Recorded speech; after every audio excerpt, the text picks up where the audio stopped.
यार बच्चों नमस्कार। अपन देख रहे थे मध्यकालीन राजस्थान। पिछले फाइल के अंदर अपन देखे थे अनुराज, और अपन देखते हैं अनुराज से आगे विग्रहराज चतुर्थ। ठीक है, विग्रहराज चतुर्थ। तो अभी अपन ने जस्ट पिछले फाइल के अंदर देखा कि विग्रहराज चतुर्थ जो थे वो किन की संतान थे। वो अनुराज और अनुराज की जो सदवा देवी थी, मारोट की राजकुमारी, जोगिया राजकुमारी, उनकी संतान थे जगदेव और विग्रहराज चतुर्थ। ठीक है। और अन्ना जी की जैसे अपन ने देखा था कि अन्ना जी के अंत कैसे हुआ शासन का, कि उनके पुत्र जग्गादेव द्वारा हत्या कर दी गई थी। उसने जग्गादेव पहला पितृ था। तो अब सीधी सी बात है कि जब विग्रहराज शासक बनेंगे, ठीक है ना। और तो एक चीज और सुनो कि जगदेव ने हत्या क्यों करी, क्योंकि वो युद्ध हारने लगे थे कुमारपाल से। ठीक है ना, गुजरात शासक कुमारपाल से। और फिर अनुराज ने अपनी पुत्री का विवाह किया कुमारपाल के साथ। ठीक है, ये विवाह होते जालन देवी, पुत्री का नाम था जालन देवी। जालन देवी अपनी बहन का विवाह होते जगदेव ने भी देखा, तो जगदेव को बर्दाश्त नहीं हुआ, तो उसने अपने पिता अनुराज की हत्या कर दी। अब सीधी सी बात है कि जो पितृहंता होगा वो लोगों में भी इतना लोकप्रिय नहीं होगा। ठीक है ना, लोगों में होग नहीं हो, लेकिन भाई को प्रिय नहीं होगा। तो सदवा देवी से मैंने बताया था, सदवा देवी सीनियर थी, कांचा देवी जूनियर थी। तो सदवा देवी से जो दूसरी संतान थी वो विग्रहराज चतुर्थ। तो विग्रहराज चतुर्थ के सामने सबसे पहली चुनौतियां जो थी दो, वो ये थी। एक तो ये जो भाई जिसने अपने पिता की हत्या कर दी, वो आगे हो सकता है जब पिताजी का ही नहीं हुआ जिसने दुनिया दिखाई, तो मेरा क्या होगा वो। तो एक तो चुनौती थी ये पितृहंता भाई, कौन, अपना जगदेव। और दूसरा वो जिसके कारण से हत्या हुई, मतलब हराया किसने, भाई शादी करनी पड़ी थी अपनी पुत्री जालंधर की अनुराज को। तो किससे हारे थे, कुमारपाल से हारे थे। हारने वालों को कीमत चुकानी पड़ती है। तो कुमारपाल जो कि ले गया था किसको, जालंधर को पत्नी बना। ठीक है, तो ये विग्रहराज को भी पसंद नहीं था कि अपनी बहन का विवाह वहां हुआ, है कि नहीं है।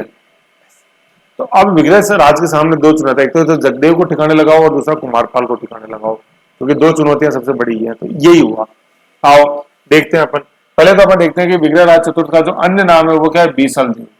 ठीक है ना, बीसल देव रासो जो है वो नरपति नाले, अभी अपन देखेंगे, वो इन्हीं के दरबारी कवि बीसल देव रासो वो नरपति नाले ने लिखा है, दरबार में लिखा है। तो पहले तो बीसल देव याद रखना है। बीसलपुर जो अपन देखते हैं अपना बांध, राजस्थान का सबसे बड़ा बांध, बीसलपुर गांव में टोंक, राजमहल टोंक। ठीक है, थोड़ा रायसेन तहसील है वर्तमान में, तो वो इन्हीं के नाम पे पीछे है बीसलपुर। काल है 1153 से 63, है ना, 1143 से 1163। पिता थे अनुराज, आपको पेरेंट्री ध्यान ही है। माता थी सदवा देवी। ठीक है ना, माता थी सदवा देवी। तो मेरा फर्ज बनता है ये पेरेंट्री एक बार दिखाने का, है ना। ये अभी मैंने बताया कि विग्रहराज चतुर्थ समय समय पे देखेंगे, इसको बड़ा इंपॉर्टेंट है। अपन देख रहे हैं शासक ये विग्रहराज चतुर्थ, है ना। मैंने बताया काल था 1153 से 63।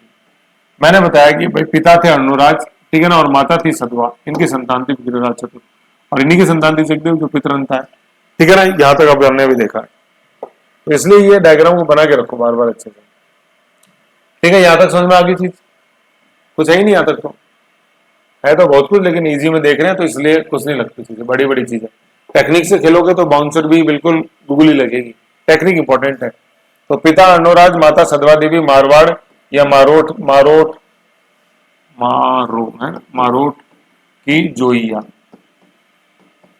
ठीक है, राजकुमारी। स्वर्णकाल, स्वर्णकाल किसका, सपाल से अजमेर के चौहानों का स्वर्णकाल, है ना, स्वर्णकाल था। तो स्वर्णकाल ऐसी थोड़ी ना बन जाता है, कुछ युद्ध करने पड़ते हैं, कला व साहित्य व स्थापत्य का विकास करना पड़ता है, तब जाके आप स्वर्णकाल कहलाता है आपका काल। तो कौन, विग्रहराज चतुर्थ का काल स्वर्णकाल है। ठीक है, अब देखो युद्ध।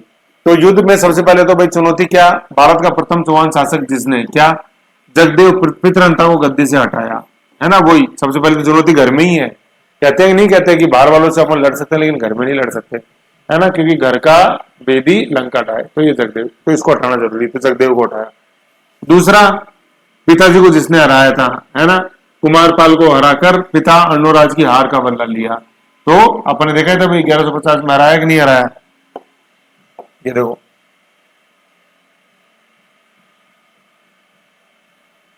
ये देखो, कुमारपाल ने 1150 की युद्ध में हारने के बाद ऐसे।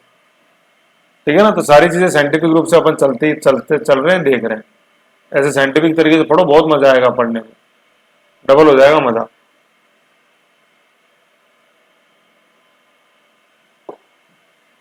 ठीक है, तो कुमारपाल को हटाया। फिर अपन देखते हैं 1157 ईस्वी में, तो दो तो समझ में आ गया ना, जगदेव और कुमारपाल को हराया। है ना। तो अन्नोराज को हरा लिया और जालोर, नाडोल, पाली और चित्तौड़ जीता, है ना। क्योंकि भाई जैसे अपन देखेंगे ये जालोर, नाडोल, पाली है किधर, है ना, अजमेर से दक्षिण की तरफ है, गुजरात वाले रास्ते में, तो इन पे गुजरात के शासकों का कंट्रोल था ऐसे, ठीक है। ये तो कुमारपाल को हरा दिया इन्होंने। फिर 1157 में दिल्ली के तोमर तंवर, है ना, तोमर तंवर, तोमरों का राज था दिल्ली पे, है ना। चौहानों का राज हुआ, उससे पहले तोमरों का राज था, तोमर, चौहान, और फिर आएगी आगे दिल्ली सल्तनत, है ना। तोमर तंवर को हराकर दिल्ली व हांसी, हांसी अपने हरियाणा में पड़ता है, हांसी को जीता। ये किसने कहा है स्रोत, बिजोलिया अभिलेख, है ना, बिजोलिया शिलालेख जो अपन देखते हैं 1170 का, ठीक है। उसमें चीज लिखी हुई है कि दिल्ली के तोमरों को हराया और दिल्ली और हांसी को जीता, किसने, विग्रहराज चतुर्थ ने। तो ये पहला शासक था भारत का, ठीक है, तो दिल्ली को जीतने वाला कौन, अपने विग्रहराज चतुर्थ चौहान, ठीक है। युद्ध, फिर गजनी आक्रमण से मुक्ति दिलाई दिल्ली को। ये गजनी आक्रमण होते रहते थे, अपन समय समय पर देखा, ये मलेच है कि नहीं है। अन्नोराज ने तो अजमेर में कत्लेआम से तख्त रंजित भूमि को धोने के लिए तालाब बनाया, अन्नो सागर 1135 में। तो गजनी आक्रमण से मुक्ति दिलाई, है ना। गजनी का आक्रमण ये वो नहीं, गजनवी मोहम्मद गजनवी तो जा चुका है 1027 में ही, अपन देखते हैं लास्ट आक्रमण हुआ है कि नहीं, जा चुका है। अभी तो अपन तो पढ़ रहे हैं 1153 ऐसे, करीबन 100 साल बाद की बात है, 100 साल बाद की। तो गजनी मतलब अफगानिस्तान से गजनी प्रांत जो था वहां से हमले होते रहते थे, ठीक है। तो गजनी आक्रमण से मुक्ति दिलाई, ऐसा स्रोत कौन देता है, दिल्ली टोपरा अभिलेख, दिल्ली टोपरा अभिलेख जिसको बोलते हैं दिल्ली शिवालिक अभिलेख, ठीक है ना। ये बड़ा इंपॉर्टेंट अभिलेख है, दिल्ली टोपरा अशोक का अभिलेख है, जो पहले टोपरा गांव में स्थित था दिल्ली से थोड़ा दूर, इसको दिल्ली लेके आए थे, ठीक है। कौन, अपने, भाई है तो अभिलेख अशोक का, लेकिन इसको दिल्ली लेके आए थे फिरोज शाह तुगलक, है ना। और जो अपने दिल्ली के अंदर जो अपन मैदान देखते हैं फिरोज शाह कोटला, ठीक है ना, वहां लाके लगाया था। फिरोज शाह कोटला मैदान की स्थापना फिरोज शाह तुगलक नहीं करी थी, ठीक है। तो क्वेश्चन पूछते हैं कि टोपरा से अशोक का अभिलेख जो पहले टोपरा में था, उसको दिल्ली कौन सा, दिल्ली सल्तनत का सुल्तान लेके आया, तो फिरोज शाह तुगलक लेके आया, इसलिए उस क्रिकेट स्टेडियम को बोलते हैं अपन फिरोज शाह कोटला मैदान। तो उसका जो उत्तरी गेट है फिरोज शाह कोटला मैदान का, वहां ये आज भी स्तंभ लगा हुआ है, दिल्ली टोपरा अभिलेख। इसको दिल्ली शिवालिक भी बोलते हैं, क्योंकि दिल्ली जो है, दिल्ली के अंदर शिवालिक पर्वतमाला जो जाके खत्म हो जाती है, गुजरात में अपन ने देखते हैं कि इधर से शुरू होती है और हरियाणा में दिल्ली में जाके खत्म होती है। तो दिल्ली में आपने एक जैसे रायसीना पहाड़ियां अपने, वो ये शिवालिक पहाड़ियों पर स्थित है ना। तो मतलब अरावली, अरावली रेंज, सॉरी अरावली बता रहा था, अरावली, है ना, अरावली। तो शिवालिक तो क्या, शिवालिक तो अपने पड़ती है दक्षिण में, उससे तक डायरेक्ट ऐसा लिंक नहीं है, ठीक है ना। मेन तो लिंक है अरावली से। तो जैसे अपने दिल्ली में बताया रायसीना पहाड़ियां, वो अरावली का अपने उत्तरतम छोर है, पहाड़गंज नाम का क्षेत्र पड़ता है, वो ये अरावली का उत्तरतम छोर है, ठीक है। लेकिन इस अभिलेख को बोलते हैं दिल्ली शिवालिक अभिलेख और दिल्ली टोपरा अभिलेख। ज्यादा प्रमुख नाम जो है वो दिल्ली टोपरा है ना। और फिरोज शाह तुगलक इसको टोपरा से दिल्ली लेके आया था, FST मतलब फिरोज शाह तुगलक। वही अपन जैसे देखते हैं दिल्ली सल्तनत की गुलाम वंश, फिर खिलजी वंश, फिर तुगलक वंश बना, GKTSL, टी से तुगलक। तो तुगलक में गैसुद्दीन तुगलक, मोहम्मद बिन तुगलक, फिर फिरोज शाह तुगलक, ये लाए, ठीक है ना। तो इस दिल्ली टोपरा अभिलेख के अंदर ये जानकारी मिलती है कि दिल्ली को गजनी आक्रमण से मुक्त किया था किसने, विग्रहराज चतुर्थ ने, अर्णोराज के पुत्र विग्रहराज चतुर्थ ने मलेच्छों और मुक्त किया। और मलेच्छों को जो थे ना अरब, उनको अटक पेशावर तक ही सीमित कर दिया था। अटक पेशावर, अटक बहुत इंपॉर्टेंट है ना, अटक से लेके कटक तक। तो मैंने आपको बताया था कि लोकेशन देखो पेशावर की, है ना। तो पेशावर के पास अटक है, फिर अटक से अपन पश्चिम में जाते हैं तो पहले सिंधु नदी पार करनी पड़ती है, फिर आती है हिंदुकुश पर्वतमाला ऐसे। तो ये अटक बहुत इंपॉर्टेंट है। जैसे अपन देखेंगे मराठा पेशवा बाजीराव प्रथम ने बोला हमारी पताका अटक से कटक, अटक तो आ गया पेशावर सिंधु नदी के मुहाने पर, और पेशावर है, सॉरी कटक कहाँ है, अपने उड़ीसा के अंदर। तो अटक से कटक मतलब पूरे उत्तर भारत में हमारी पताका फहराएगी बाजीराव प्रथम। वही बाजीराव मस्तानी मूवी देखी होगी, उसमें और बड़े मतलब इसके किस्से हैं अटक के। जैसे मैं बताऊं, अपने बूंदी के शासक थे सुरजनहाड़ा, तो अकबर कालीन ने सुरजनहाड़ा, तो अकबर ने परमिशन क्या, अनुमति क्या, आज्ञा दी थी सुरजनहाड़ा को, जाओ तुम अटक, तो उन्होंने जाने से मना कर दिया था। और सुनो कि बीकानेर के शासक थे करण सिंह, उनको अटक जाने का आदेश मिला था और औरंगजेब से जाने से मना कर दिया था, क्योंकि बहुत ही दूरस्थ प्रांत था अटक, और इनको अच्छी तरह पता था गए तो जिंदा वापस नहीं आए ऐसे, ठीक है। और तो विग्रहराज ने कहां तक खदेड़ दिया इनको, गजनी आक्रमण मलेच्छों को, अटक तक, पेशावर। इसलिए मैं बार बार आपको बोल रहा था देखो लोकेशन, करंट वाली फाइल में मैंने 4 बार बोला है कि देखो यार, पाकिस्तान में देखो, अटक देखो, पेशावर देखो, इस्लामाबाद देखो, मुल्तान देखो, लाहौर लाहौर देखो, मुल्तान देखो, सिंध देखो, कराची देखो, है ना। लेकिन डी कंपनी के जो हेड है दाऊद, उनको मत देखो, है कि नहीं, वो तो इंटरपोल है, बैठी है देखने के लिए। ठीक है, तो ये अटक अपन को ध्यान में रखना है। तो अपन ने देखी कि किन किन को हराया, पहले भाई को हराया, भाई कौन, पितरंता जगदेव। फिर पिता को जिसने हराया उसको हराया गुजरात शासक कुमारपाल को। फिर गजरी आक्रांता को हराया, ऐसे समझ गए। और अपन जैसे देखते हैं कि दिल्ली टोपरा में ये गजनी आक्रमण से मुक्ति दिलाई। ठीक है, और सॉरी आगे नहीं, ये आगे तीन आगे, दिल्ली में तोमर वंश को हराया, दिल्ली पर राज किया, और फिर गजनी आक्रमणकारियों को अटक तक सीमित कर दिया। ठीक है, ये हो गया। फिर अपन देखते हैं इसकी उपाधि, विग्रहराज चतुर्थ की उपाधि क्या, कटिबंधु, कटिबंधु है ना, कटिबंधु, बंधुओं का मित्र, कटिबंधु है ना, कवियों का मित्र। और दूसरा कवि बांधव है ना, ये कवि बंधु मत कर देना आप, ये कटिबंधु ही है, कटिबंधु और कवि बांधव है ना, कटिबंधु और कवि बांधव। के भी आ रहा है, कुछ भी कहीं भी है ना, कुछ भी कहीं भी आ रहा है ना। तो कटिबंधु, कमर को बांधो, कटिबंधु, और कटिबंधु कमर को बांधो, कटिबंधु और कवि बांधव, कवि के साथ बंधन बनाओ। तो कटिबंधु और कवि बांधव किसकी उपाधि है, अपने विग्रहराज चतुर्थ की। बहुत इंपॉर्टेंट क्वेश्चन है, बहुत पूछा जाता है। के भी कहीं भी कुछ भी, कटिबंधु कवि बांधव है ना, कवि बांध के रखता है, जाने नहीं देता आपको, सुनो मेरी कविता। और कटिबंधु कमर बांधो। ठीक है, विद्वानों का आश्रयदाता, साहित्य प्रेमी, कौन, विग्रहराज चतुर्थ। ऐसे ही नहीं बन गया कोई स्वर्णकाल। युद्ध देखे, साहित्य देखा, साहित्यों का आश्रयदाता देखा, उपाधि कटिबंधु कवि बांधव। दरबारी कवि कौन, एक तो दरबारी कवि सोमदेव है ना, सोमेश्वर नहीं, सोमदेव। ठीक है, सोम मतलब शिव, शिव। इन्होंने ग्रंथ लिखा क्या, ललित विग्रह। ठीक है ना, तो ये क्या है, देखो ललित है ना, ललित प्रेम, ललित का मतलब था मुझे ललित प्रेम, और विग्रह विग्रहराज चतुर्थ। ठीक है, ये क्या है, ये बीसल देव की प्रेम कहानी। और बीसल देव कौन है, विग्रहराज चतुर्थ, विग्रहराज चतुर्थ बीसल देव है। और इनकी जो प्रेमिका उसका नाम था बीसल देवी। खुद तो क्या है, बीसल देव, और इनकी प्रेमिका नाम बीसल देवी। भाई बीसल की जो देवी वो बीसल देवी कहलाएगी, ऐसे। ठीक है ना, तो विग्रहराज चतुर्थ की जो प्रेम कहानी है उसका वर्णन अपन पाते हैं कौन से ग्रंथ में, ललित विग्रह में। ललित मतलब प्रेम, प्रेम किसका, विग्रहराज का, विग्रहराज का, विग्रहराज चतुर्थ बीसल देव। ठीक है, और एक ग्रंथ किसने लिखा, सोमदेव ने लिखा, जो किसका दरबारी कवि, विग्रहराज चतुर्थ। दूसरा अपन ऑथर देखते हैं नरपति नाल्य, जिन्होंने क्या लिखा है, बीसल देव रासो है ना, रासो का मतलब उनकी जीवनी, उनकी बायोग्राफी। ठीक है, तो बड़ी इंपॉर्टेंट हो जाती है। जैसे मैंने आपको बताया था, हमीर देव रासो जोधराज, पृथ्वीराज रासो है ना, पृथ्वीराज रासो, पृथ्वी क्या, चंद्रवर्दे, चंद्र नहीं चंद्रवर्दे, बीसल देव रासो, नरपति नाल्य, ऐसे। तो रासो रासो एक दिन होने चाहिए, एक लिस्ट मैंने आपको दी थी, है नहीं। हमीर महाकाव्य नैनचंद सूरी, हमीर काव्य जयचंद सूरी है, हमीर रामायण कुमार है ना, हमीर हट कौन, हमीर हट चंद्रशेखर, याद रखो। ठीक है ना, तो इनके दरबारी विद्वान दो, एक तो जिसने ललित विग्रह लिखा सोमदेव, और जिसने बीसल देव रासो लिखा कौन, नरपति नाल्य। तो नर से 9 आ रहा है, बीसल से 20 आ रहा है, तो 9 20 बीसल देव रासो, ऐसे ध्यान। फिर इनके दरबार में 2 जैन आचार्य हैं, कितने आचार्य, 2 जैन आचार्य। ठीक है, 2 जैन आचार्य।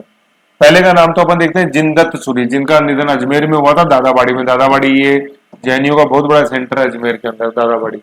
ठीक है ना, जैन नसिया बनी हुई है, एक स्वर्ण सोने का मॉडल पूरा जैन नसियों का, जिनदत्त सूरी। ठीक है, एक जिनदत्त सूरी और एक धर्म घोष है, जो अपने इनके पिता अनुराज के समय भी देखे थे। तो देखो जैनियों का प्रभाव चलता आ रहा है, जरादित्य से शास्त्रार्थ, फिर अन्ना जी अनुराज, अनुराज अपने देखा था क्या, डीडी देखा था जैन विद्वान क्या, देवबोध और धर्म घोष, और देखा था खड़तर गच्छ, जैनियों को भूमि दान में दी थी इनके पिताजी अनुराग ने, इन पे भी प्रभाव जैनियों का। तो जिनदत्त सूरी कौन, जिनदत्त सूरी। और डी से जो धर्म घोष है ये पहले वाले ही, पिताजी वाले है ना। तो धर्म घोष सूरी के कहने पर ही एकादशी पर पशुवध निषेध किया था, किसने, विग्रहराज चतुर्थ ने अजमेर में। तो एक क्वेश्चन आता है कि किस जैन विद्वान के कहने पर विग्रहराज चतुर्थ ने एकादशी के दिन पशुवध निषेध किया था अजमेर में। तो वो कौन है, वो है अपने विग्रहराज चतुर्थ है ना, मतलब धर्म घोष, ऐसे ध्यान। जिंदसूर्य धर्मकोश। फिर अपन देखते हैं साहित्य प्रेमी है भैया, साहित्य प्रेमी है तभी तो अपन देखते हैं कि उपाधि है क्या, कटिबंधु कवि बांधव। तो इन्होंने साहित्य सम्मेलन कराया, जैसे आपने देखते हैं जयपुर लिटरेचर फेस्टिवल होता है अपने डिगी पैलेस, इन्होंने साहित्य सम्मेलन करवाया अजमेर में भी, अपनी राजधानी में करवाएंगे। 1103 के अंदर अपन ने देखी थी, सॉरी 1113 नहीं 1113, तो ये तो 11 और 13 में राजधानी अजमेर की स्थापना कर दी थी अजय आदित्य ने, तो वहां करवाया, अपनी राजधानी में कराएंगे। आप भी जैसे आयोजन कराओगे स्वामी तो अपने गांव अपने घर में तो कराओगे। आयोजक कौन था, पद्मनाभ। देखो ये पद्मनाभ, एक अपन पद्मनाभ पढ़ते हैं कानड़ देव प्रबंध जो जालोर में जैसे अपन देखते हैं, वो तो बहुत बाद की बात है, तो ये वो पद्मनाभ नहीं है, ध्यान रखो आप, ठीक है ना। वो पद्मनाभ तो अपन अलाउद्दीन का जो आक्रमण हुआ था अपने जालोर में 1311 में, उसकी अपन को जानकारी देता है, तो ये वो नहीं, 200 साल का फर्क है, ठीक है, तो अलग है पद्मनाभ। अध्यक्ष थे सोमदेव। ये सोमदेव कौन से हैं, जो अभी अपन देखा जिन्होंने लिखा ललित विग्रह, है ना, बीसल देव की प्रेम कहानी, है ना, बीसल देव और बीसल देवी की प्रेम कहानी ललित विग्रह, किसने लिखा, सोमदेव ने लिखा, ठीक है, ये अपन को समझना है। तो भाई विग्रहराज चतुर्थ ने साहित्य सम्मेलन आयोजित करवाया, कहाँ, अजमेर में। किसने करवाया था उसका आयोजन, भाई विग्रहराज चतुर्थ ने कराया था, लेकिन उसकी अध्यक्षता किसने करी, यहां अपन देख रहे हैं, अध्यक्षता करी सोमदेव ने, लेकिन आयोजक जो था भाई वो पद्मनाभ था। किस शासक के समय हुआ, राजा कौन था, विग्रहराज चतुर्थ, आयोजक कौन, पद्मनाभ, और अध्यक्ष कौन, सोमदेव, ठीक है ना। किसके दिमाग की उपज थी, पद्मनाभ, आयोजक सर ऐसा करो, और सर कौन थे उस समय, सर थे विग्रहराज चतुर्थ, ओके, और अध्यक्ष सोमदेव। साहित्य प्रेमी, भाई ऐसे उपाधि रखने से थोड़ी हो जाएगा कि उपाधि रख लिया तो बहुत है, नहीं, काम भी किया भैया। संस्कृत नाटक लिखा हरकेली, है ना, हरकेली, ये जैसे ये हरी केली भी कहीं अपन देखते हैं, हरी केली वो गलत प्रोनाउंसिएशन है, हर केली, हर है केली, और हर कौन है, हर शिव है, हर हर महादेव, बम बम बोले कम बोले, है ना, ये हर हर हर महादेव, हर शिव, तो हर केली, तो कहने का मतलब ये शिव जी को आधार बना के नाटक लिखा हुआ। आपसे विषय वस्तु पूछे कि हरकेली की विषय वस्तु क्या है, तो वो शिव से संबंधित कहानी है, नाटक है, ठीक है। तो पहले देखो हरकेली से संबंधित 3-4 क्वेश्चन देखो। हरकेली का रचयिता कौन, विग्रहराज चतुर्थ। इसकी भाषा संस्कृत। ये क्या है, ये काव्य है, ये प्रेम कहानी है, या ये नाटक है, तो ये नाटक है, ड्रामा है, तो ड्रामा है तो इसमें पात्र होंगे, बिल्कुल सही, तो एक पात्र तो है शिव, एक पात्र है अर्जुन, तो कहने मतलब महाभारत संबंधी कहानी का इसमें उल्लेख है। शिव जी ने इसमें बोला कि अर्जुन से बढ़िया धनुर्धर इस धरती पर नहीं है ना, आर्चर। और ऐसे ही क्या एक भारवी का ग्रंथ है, कवि भारवी का, जिसको अपन बोलते हैं क्या, किरातार्जुनियम, ठीक है। तो उस किरातार्जुनियम की विषय वस्तु भी वो शिव अर्जुन संवाद है, और वही विषय वस्तु अपने हरकेली की है। तो हरकेली नाटक, संस्कृत नाटक का संबंध या थोड़ा अंश अपन और किस नाटक में पाते हैं, तो वो किरातार्जुनियम में पाते हैं, जो कि भारवी द्वारा लिखित नाटक, ठीक है, ये समझना अपन को। तो नाटक है हरकेली, हर कौन है, शिव, भाषा है संस्कृत, बहुत इंपॉर्टेंट है, भाषा ध्यान रखो। जैसे पृथ्वीराज राठौर जो चंद्रवर्धन ने लिखा उसकी भाषा हिंदी है, कई राजस्थानी भी बोल जाते हैं लेकिन हिंदी है ना। महाभारत काल की घटनाओं का उल्लेख है इसके अंदर, समझना है। हरकेली व किरातार्जुनियम जिसके रचयिता भारवी है, ये किरातार्जुनियम रचित भारी ग्रंथ शिव पर आधारित है। किरात का मतलब होता है शिकार, है ना, और शिकारी के वेश में आते हैं शिव, शिकारी के वेश में, और अर्जुन के साथ युद्ध होता है इनका, और युद्ध के निष्कर्ष में शिव जी कहते हैं अर्जुन से बढ़िया धनुर्धर धरती पर नहीं है। तो किरात कौन है, शिकारी, शिकारी के वेश में शिव है, उसको बोलते हैं किरातार्जुनियम। तो ये संधि हो रहा है किरात और अर्जुन, और अर्जुन है ना, ये अर्जुनियम, ये अर्जुन है, और ये मतलब संवाद है उनका, किरात और अर्जुन का संवाद, किरातार्जुनियम नाटक के रूप में। किरातार्जुनियम के रचयिता भारवी। ललित विग्रह प्रेम कहानी है, हरकेली नाटक है, ललित विग्रह के रचयिता सोमदेव, हरकेली के रचयिता विग्रहराज चतुर्थ खुद है, जिनकी उपाधि कटिबंधु या कवि बांधव। किलहॉर्न ने विग्रहराज चतुर्थ की तुलना कालिदास से करी है, क्यों, इन नाटकों के कारण, और कालिदास में शिव भक्त, ठीक है। फिर उन्होंने देखते हैं स्थापत्य में 2.5 दिन का झोपड़ा। अपन देखते हैं भाई इन्होंने संस्कृत कॉलेज की स्थापना करी थी, लेकिन फिर वो कुतुबुद्दीन ऐबक ने 2.5 दिन का झोपड़ा बनाया था, वो अभी आगे देखते हैं। लेकिन अपन देखते हैं जो हरिकेली नाटक जो है ना, हरिकेली नाटक उत्कीर्ण है कहां पर, 2.5 दिन के झोपड़े पर, तथा ब्रिस्टल इंग्लैंड में राजा राम मोहन राय की जो स्मारक है उसके ऊपर उत्कीर्ण है ना। मतलब हरकेली नाटक, संस्कृत नाटक उकेरा गया कहीं पे, तो एक तो 2.5 दिन के झोपड़े में, क्यों, क्योंकि वो संस्कृत पाठशाला था, तो संस्कृत पाठशाला में संस्कृत श्लोक ही तो लिखे जाएंगे, तो ये संस्कृत नाटक है हर के लिए। और दूसरा राजा राममोहन रॉय, है ना, वही राजा राममोहन राय ब्रह्म समाज, ये वही राजा राममोहन राय ब्रह्म समाज 1827 है कि नहीं है, वही सती निषेध करेंगे बेंटिक जिनके कहने पर। तो राजा राम मोहन राय एक ही व्यक्ति, चार नहीं है, राजा राम मोहन राय, है ना। राजा राम की उपाधि दी थी इनको, किसने? अकबर द्वितीय ने, परवर्ती मुगल शासक अकबर द्वितीय, जिसकी हुकूमत लाल किले तक सिमट के रह गई थी। ये अकबर वो नहीं है फतेहपुर सीकरी वाला, ठीक है ना। अकबर द्वितीय ने उपाधि दी थी राजा राम मोहन राय, मतलब मोहन राय को राजा राम की, ठीक है ना। राजा की उपाधि कोई राजा ही देगा, तो अकबर के मुगल बादशाह। फिर यह राजा राम की पेंशन रुक गई थी, उस पेंशन को वापस चालू कराने के लिए ये ब्रिस्टल गए थे राजा राम मोहन राय, लेकिन फिर वहां ठंड में इनकी मृत्यु हो गई, ब्रिस्टल इंग्लैंड में। और वहीं पे इनका स्मारक बना हुआ है, ब्रिस्टल इंग्लैंड। एक बार एटलस में देखो ब्रिस्टल कहाँ है, इंग्लैंड, लंदन, है ना, ऐसे ब्रिस्टल। और वहां स्मारक है, और वहीं पर ये संस्कृत नाटक की पंक्तियां उकेरी गई, ठीक है। ये तो स्थापत्य, अपन ने यहाँ तो साहित्य प्रेमी देखा, नाटक। अब स्थापत्य के प्रति इनका प्रेम देखते हैं। ये देखो क्या कि संस्कृत पाठशाला का निर्माण कराया इन्होंने अजमेर में, संस्कृत नाटक लिखा, संस्कृत का पाठशाला संस्कृत की। हरकेली नाटक, हरकेली नाटक भी संस्कृत का ही है, उसको उत्कीर्ण कराया 1194 में हुआ। अभिलेख, यहाँ संस्कृत पाठशाला से अपन को अभिलेख मिलता है जिसमें चौहानों को सूर्यवंशी बताया हुआ है, ठीक है ना। वह मालवा व इक्ष्वाकु के वंशज भी यहाँ पे इनको बताया गया। तो जैसे अपन ने देखो, मैंने बताया था इनके उद्गम के संबंध में, तो मैंने बताया था सूर्यवंशी, है ना। तो सूर्यवंशी का देखो मैंने बताया था कि अपने असलेश्वर महादेव, तो वहां भी है। और जो इनको जो अपने मालव जनपद था, मालवों का वंशज, सातवानों इक्ष्वाकु का वंशज, वो इनको संस्कृत पाठशाला में जो अभिलेख मिला है वहां पे बताया हुआ है ना। सूर्यवंशी अचलेश्वर महादेव मंदिर में भी है, सिरोही के अंदर आबू, वहां भी सूर्यवंशी है, और यहाँ भी सूर्यवंशी बताया हुआ है, लेकिन साथ में मालवों के वंशज, इक्ष्वाकुओं के वंशज, ये इसी में संस्कृत पाठशाला के लिए। फिर इस पाठशाला को मस्जिद के अंदर कन्वर्ट कर दिया गया था, किसने? कुतुबुद्दीन ऐबक ने। कितने दिन, कितने समय में? 2.5 दिन में। इसलिए इसको 2.5 दिन का झोपड़ा बोलते हैं, 2.5 दिन two and half day. Rajasthan की ये पहली मस्जिद थी, ठीक है। तो भाई 2.5 दिन में कैसे कन्वर्ट कर दिया?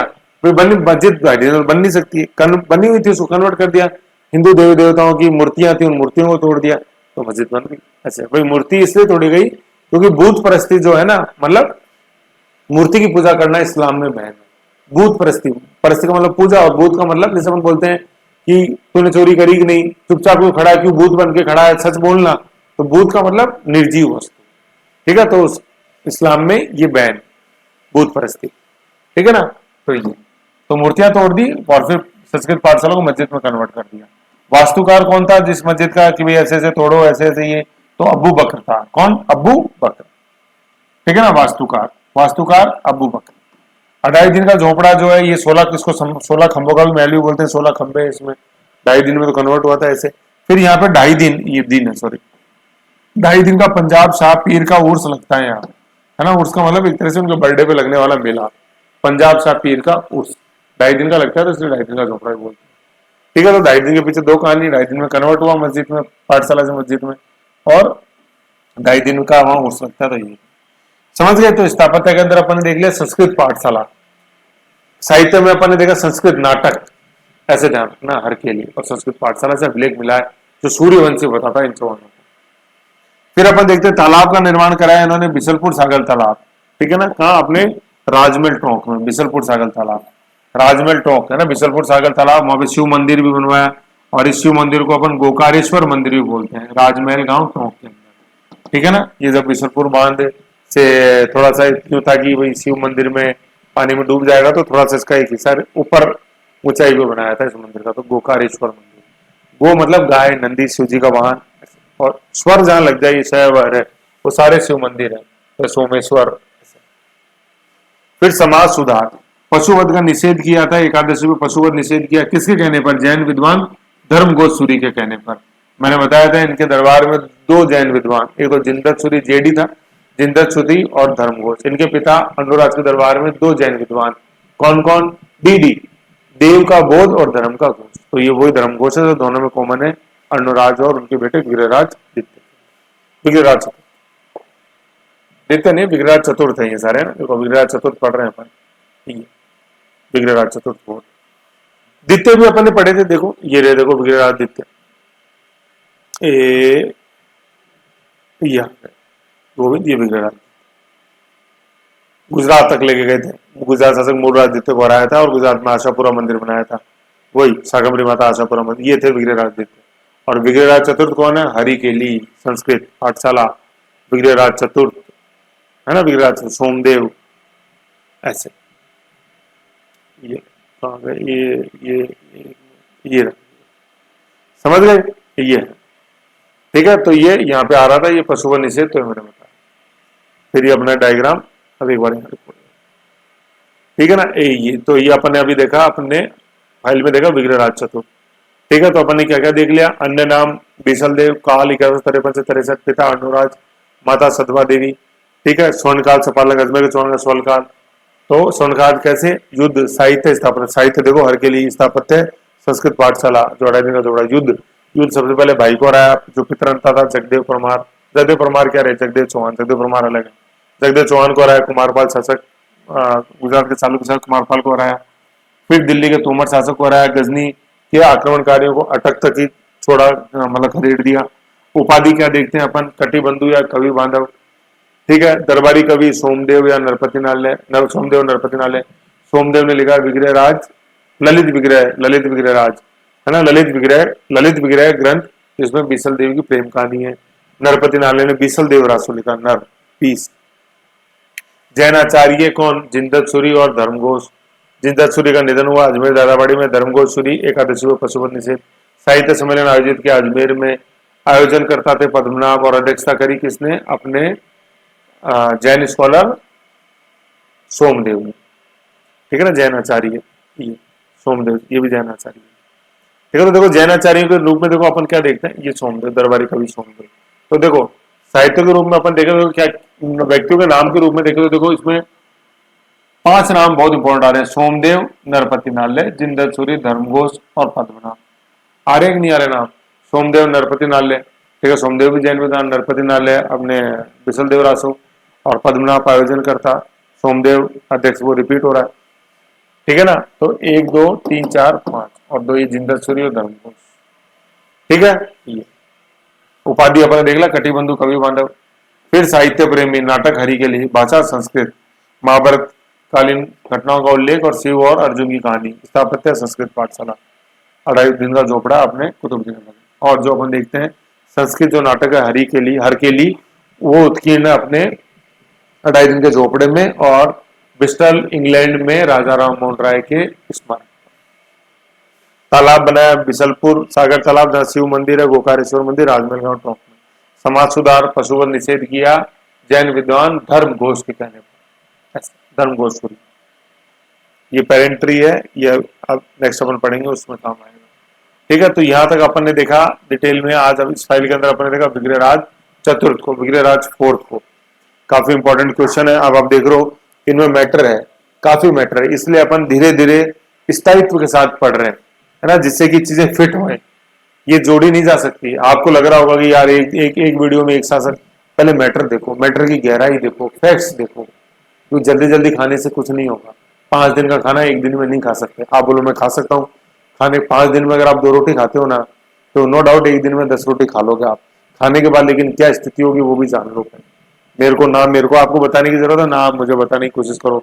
दोनों ही अपन पृथ्वी पर रहते हैं, ठीक है। पृथ्वी का जो जुड़वा ग्रह है ना, पृथ्वी का जुड़वा ग्रह कौन?